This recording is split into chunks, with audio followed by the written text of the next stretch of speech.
Tu rendras la réponse. En politique.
Ouais, je pense que dans la foulée, on va se la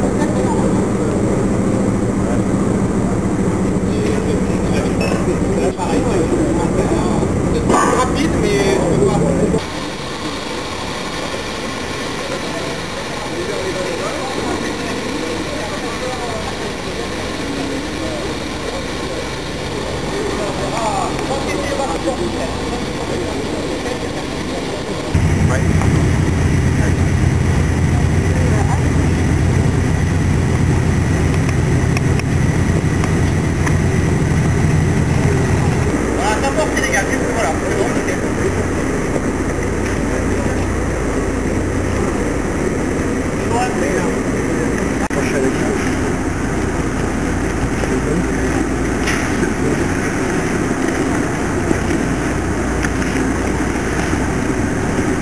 Connaître la position du bateau à 10 cm près.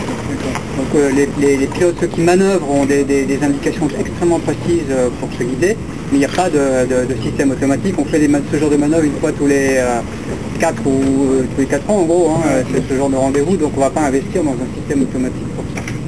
Ça assure le soutien technique, soutien pompier, sécurité, pour la plupart des travaux, hein, que ce soit dans les compartiments machines, sur le pont d'envol, tous les travaux sont pilotés, enfin c'est un travail de partenariat entre l'industriel et l'équipage. Vous avez un équipage réduit pendant cette période? Non, non, c'est l'équipage habituel. En plus c'est très intéressant pour l'équipage de suivre de très près les travaux parce que par ce biais il acquiert de l'expérience, une très bonne connaissance de son matériel et ce qui est très utile en mer lorsqu'il est tout seul.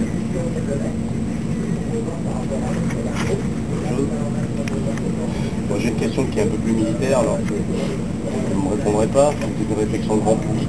La France est engagée au Mali. Est-ce que c'est un souci de handicap que le porte-avions ici soit immobilisé jusqu'à l'été 2013? Alors, pas du tout. Hein, l'état-major nous a donné comme mission, le chef d'état-major des armées nous a donné comme mission prioritaire de redonner du potentiel au Charles de Gaulle.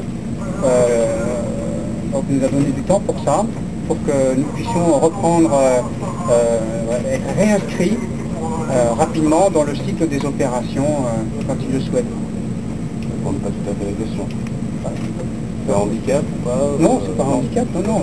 Alors pour les moyens engagés au Mali, bon, je vous invite à vous tourner vers le MACOM, hein. Moi j'ai pas toute la liste, je ne peux pas vous en parler, mais c'est absolument pas un handicap.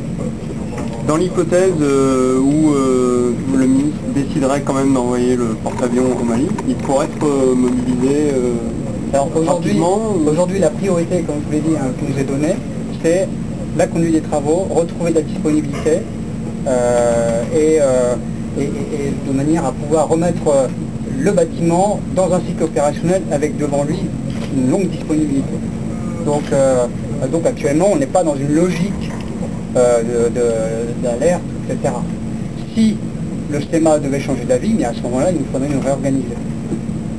Le bateau aura exactement les mêmes fonctionnalités qu'avant, il n'y aura pas de modification majeure pendant ces travaux.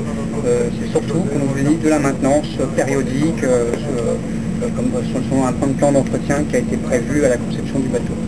c'est un coup de jeune pour le navire. C'est un coup de jeune. Je dirais ça peut comme une voiture, vous sortez de vos 30 000 km ou de vos 120 000 km, voilà du potentiel pour refaire 30 000 km. C'est l'objectif pour ce bateau, c'est lui redonner un an de potentiel en gros à l'issue de ces travaux. Un an de potentiel non, c'est-à-dire du potentiel, c'est-à-dire que pendant un an il pourrait être déployé sans avoir de rendez-vous de maintenance. C'est comme une voiture, 30 km, ensuite il faut retourner, refaire de nouveau une vidange. Et une nuit, donc ça se fait à peu près combien en moyenne? Alors ce type de travaux, c'est un rendez-vous qui se fait à peu près au milieu de 2 arrêts techniques majeurs. Les hyper. Les hyper, voilà, qui ont lieu tous les 8 ans environ. Donc au milieu de ces 2 arrêts, il y a celui-ci qui a comme particularité de permettre au bateau de passer au bassin et donc de faire des travaux sur la coque, chose qu'on ne peut pas faire lors des périodes d'entretien annuelles, parce que c'est à peu près tous les ans le rendez-vous, période d'entretien annuelle que l'on fait cette fois-ci à quai, sans passer au bassin. Votre rôle de commandant n'est pas ingrat quand le bateau est au C'est même passionnant. C'est un travail passionnant parce que ça permet, comme je vous l'ai dit, de bien connaître son bateau. C'est un travail gigantesque avec énormément d'intervenants, beaucoup d'industriels de la région qui travaillent sur ce chantier. Il y a une richesse humaine, une incroyable maîtrise technologique de tous les process industriels qui sont mis en œuvre pour le bateau. C'est pour l'équipage aussi un moment fort de la vie du bateau. Et puis moi, on est tous ingénieurs finalement aussi, et les marins sont des opérationnels, mais au fond d'eux, ils restent toujours un peu ingénieurs. Parce que... Vous voyez là de cet arrêt technique avec les grandes phases. Alors, donc le bassin, principalement.